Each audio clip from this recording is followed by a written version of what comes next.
बासित भाई ये कह रहे हैं कि भाई साहब कोर्ट मार्शल करो। अगर कोर्ट मार्शल नहीं करोगे ना तो जो पाकिस्तान क्रिकेट टीम की परफॉर्मेंस है ना, ये नेपाल से, युगांडा से, इस तरह की इटली से, ये छोटी छोटी जो टीम्स है ना, ये उनसे भी हार जाएंगे। Italy by the way world T20 के लिए क्वालिफाई कर चुका है, आई थिंक सो, मैंने पढ़ा था ना। हाँ, वो शायद 2026 के वर्ल्ड T20 के लिए क्वालिफाई कर चुका है समथिंग। तो वो डर लगा हुआ है वो ना कूट दें हमें। ओमान वाले, मैंने आपको बताया ना, ओमान वाले कह रहे हैं आओ ना ज़रा खुशबू लगा कर तुम्हें एशिया कप में हम मिलते हैं। ये ओमान वाले कह रहे हैं हमें, उनका बॉलर कह रहा है इनको तो पेल देंगे, बड़े लड़के लेकर आओ, इनका इनका तो हो जाएगा हमारे साथ, तुम टेंशन ना लो। वो क्योंकि बासित भाई के मुताबिक हमारे लड़के तो शो की क्रिकेट खेलते हैं, इनके अंदर है ही कुछ नहीं है। वो बासित भाई तो इतना, मतलब बासित भाई की कई बातें उससे आप एग्री भी करते हैं ना। अब जैसे बासित भाई ने माइक हैसन को क्या कहा, उन्होंने कहा यार तू हेल्पिंग फिगर बन, तू हमारा प्यो बनने के चक्करों में है। मतलब बासित भाई की बात यही थी कि भाई तू हेल्पिंग फिगर बन, फादरली फिगर मत बन। ओडीआई क्रिकेट को वो रेलू कट्टों के साथ खिला रहे हो ऑलराउंडर्स की बेस के ऊपर। कौन सी ओडीआई क्रिकेट 2-2.5 बॉलरों के साथ खेली जाती है यार? 50 ओवर का मैच होता है भाई, और 9वें 10वें नंबर तक बैटिंग। जो मेरा तो ये मानना है कि जो बैटिंग लाइनअप नंबर 5-6 तक कुछ नहीं कर सकी ना, वो फिर 9-10 तक भी कुछ नहीं कर पाती। ये मैं आपको बता रहा हूँ। इस तरह का जो है ना जैक T20 क्रिकेट में लग जाता है। आया कोई 8वें 9वें नंबर के ऊपर 3-4 छक्के मार गया, मैच का पांसा पलट दिया, या कोई बहुत ही लो स्कोरिंग मैच है। वो एक दफ़ा उमर गुल ने साउथ अफ्रीका के अगेंस्ट मैच जितवाया था, वो याद है किसी को? वो भी शायद T20 मैच था, उमर गुल छक्के मार गया था यार। मुझे याद है वो मैच, उमर गुल के छक्के भी याद है। मुझे थोड़ा सा ना डाउट पड़ा हुआ है कि वो T20 का मैच था या कोई लो स्कोरिंग ओडीआई मैच था। तो उस तरह का जैक तो लग ही जाता है। इस तरह की जिसे कहते हैं छोटे टारगेट्स हों, छोटे मैचेस हों, जैसे T20, बड़ा नहीं भाई, बड़ा नहीं चल सकता। फिर ऊपर से बासित भाई ने पिछले दिनों तो बासित भाई ने आग ही लगा दी ना वो बात करके, कि बासित भाई ने कहा अल्लाह करे इंडिया हमारे अगेंस्ट मैच खेलने से रिफ्यूज़ कर दे, अगर नहीं खेलना है इनके साथ, हमारी बचत हो जाएगी। वरना बासित भाई ने तो टेक्निकली यही बात की थी जो मैं हमेशा कहता हूँ, मार मार के सुअर कर देंगे। मतलब मैं इसी तरह बोलता हूँ, वो बासित भाई ने तो कहा कि वो बहुत मारेंगे, वो नफीस आदमी है, मैं तो क्रूड आदमी हूँ। तो बासित भाई ने तो कहा बहुत मारेंगे।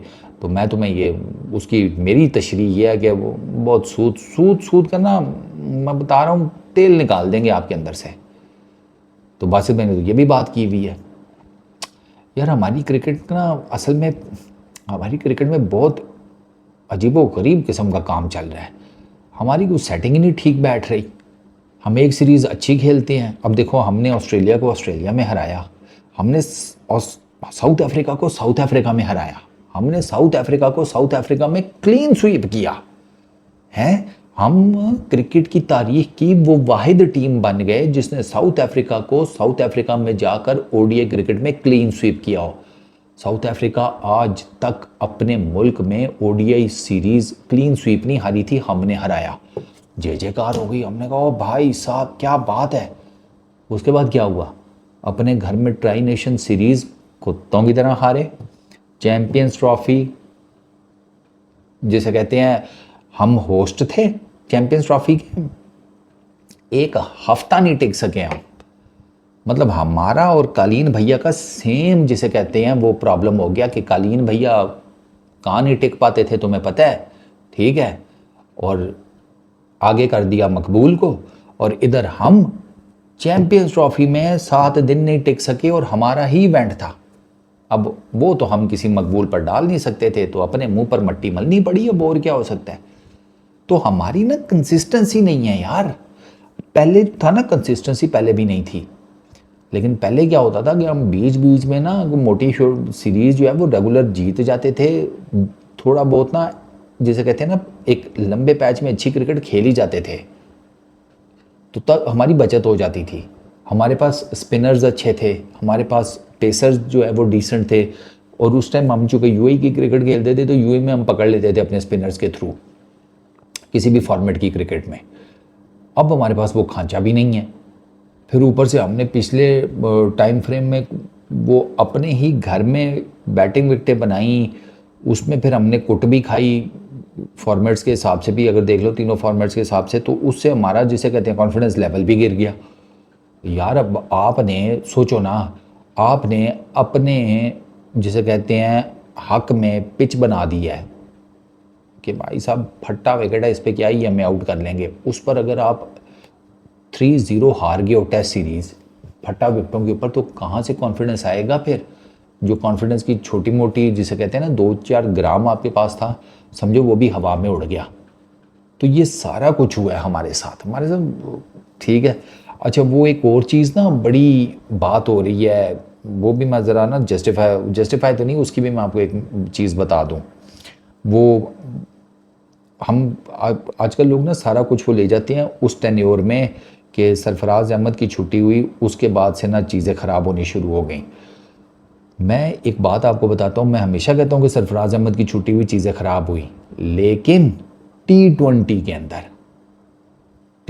अंदर आप कर लें कि वाकई सैफ़ी भाई की जब छुट्टी हुई थी, और मेरी भी बात को गलत एंगल दिया गया, थोड़ा सा मेरा भी कसूर है कि मैंने ना पूरी बात की नहीं। वो तो बाद में फिर मुझे जब रियलाइज़ हुआ कि भाई ये तो मलबे किसी और तरफ जा रहा है, तो टी20 क्रिकेट में सैफ़ी भाई की नहीं होनी चाहिए थी छुट्टी as a captain. ODI test cricket तो आपकी उनके अंडर भी जिसे कहते हैं घोड़े लगी हुई थी, आप जाकर चेक कर लें। तो सैफ़ी भाई की जो टेस्ट क्रिकेट से कप्तानी गई, ओडीआई क्रिकेट से कप्तानी गई, उसको जस्टिफाई किया जा सकता है, टी20 वाला नहीं किया जा सकता। तो वो एमी बिला वजह में बहुत ही पीछे ले गए हैं आपकी ना क्रिकेट। ओडीआई और टेस्ट क्रिकेट सैफ़ी भाई के टाइम पे भी ऐसी थी, उसके बाद भी वैसी रही है। टी20 में सैफ़ी भाई के टाइम पर यू आर रियली गुड।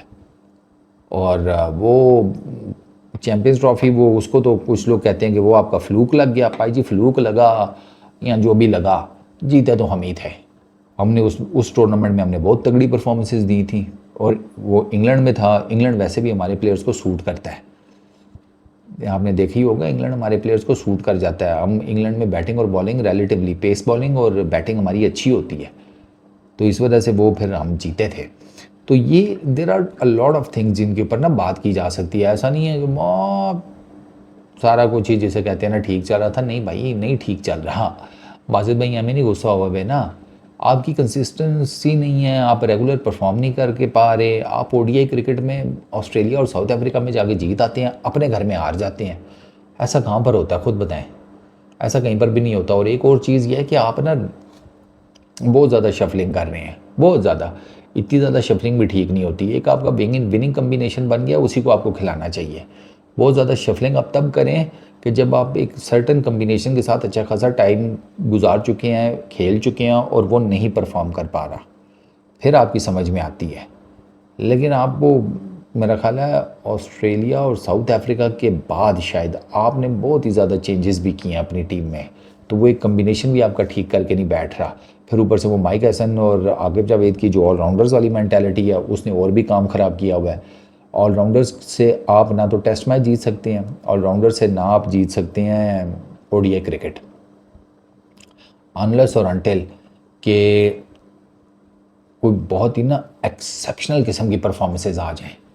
और वो मेरा तो ये मानना है कि बाकी दुनिया की क्रिकेट टीम्स तो दे सकती हैं, हमारा नहीं, हमारा ना हो पाएगा। तो आई रियली होप कि बासित भाई की जो बातें हैं उससे पीसीबी कोई एग्री करे और थोड़ा सा ना कुछ चीज़ें बेहतर करने की कोशिश करे। अब आपको पता है कि रिजवान की जो क्रिकेट की लाइफ है वो अब एंडिंग की तरफ है। 2027 का अगर वो वर्ल्ड कप खेलते हैं तो मेरा ख्याल है वो 35-36 साल के हो जाएंगे, आई थिंक सो। तो उसका मतलब है कि उनकी ज़्यादा ओडीआई क्रिकेट नहीं रही। तो अब आपको अभी से, जैसे मैं एक एग्जांपल कोट कर रहा हूँ, आपको अभी से एक विकेट कीपर बैट्समैन आपको छान लेना चाहिए कि जिसको आपने फ्यूचर के लिए तैयार करना है। और मेरे नज़दीक उसमें ना हसीबुल्ला एक ऐसा नाम है कि जिसके ऊपर डेफिनेटली गौर करना चाहिए। लिस्टें में 50 की एवरेज है यार, मल्टीपल सेंचुरीज़ हैं, मल्टीपल 50s हैं। उस लड़के को उसके अलावा एक दो और ऑप्शन अभी से ताड़ के रखे, उनको बीच बीच में चांस दे के देखेंगे वो इंटरनेशनल क्रिकेट में कैसा परफॉर्म करते हैं। इस तरीके से आप टीम को आगे लेकर चलते हैं, ना कि जब रिजवान भाई अचानक से एक दिन रिटायरमेंट अनाउंस करेंगे फिर ढूंढना शुरू हो जाना टार्च मार के कि किसको विकेट कीपर रखे हैं, इसको रख लें, नहीं सर ये भी देख लो, अच्छा ये भी पड़ा है। इस तरह नहीं होना चाहिए। बाकी इन्ना दी मर्जी है चौधरी। इस वीडियो में इतनी, अपना बहुत ख्याल रखना, नेक्स्ट वीडियो में मुलाकात होगी। Peace out.